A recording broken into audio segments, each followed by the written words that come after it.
From Pep Radio Studios, this is Today in History for February 27th. On February 27th, 1933, Germany's parliament building, the Reichstag, was gutted by fire. Chancellor Adolf Hitler, blaming communists, used the fire to justify suspending civil liberties. Also on this date in 1942, the Battle of the Java Sea began during World War II. Imperial Japanese naval forces scored a decisive victory over the Allies. In 1951, the 22nd Amendment to the Constitution, limiting a president to 2 terms in office, was ratified. In 1972, President Richard M. Nixon and Chinese Premier Zhou Enlai issued the Shanghai Communique, the historic joint statement that called for normalizing relations between their countries at the conclusion of Nixon's historic visit to China.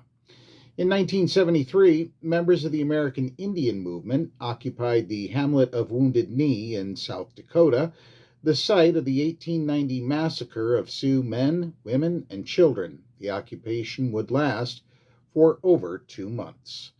In 1991, Operation Desert Storm concluded as President George H.W. Bush declared in a White House address that Kuwait is liberated, Iraq's army is defeated, and announced that the Allies would suspend combat operations at midnight Eastern Time.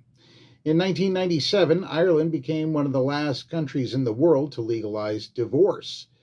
Divorce remains illegal in just 2 countries, the Philippines and Vatican City.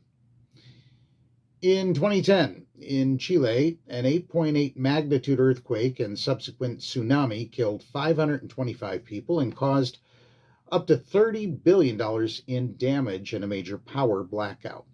And in 2022, Russian President Vladimir Putin dramatically escalated East-West tensions by ordering nuclear forces put on high alert, while Ukrainian President Volodymyr Zelensky agreed to talks with Moscow as Russia's troops and tanks drove deeper into the country.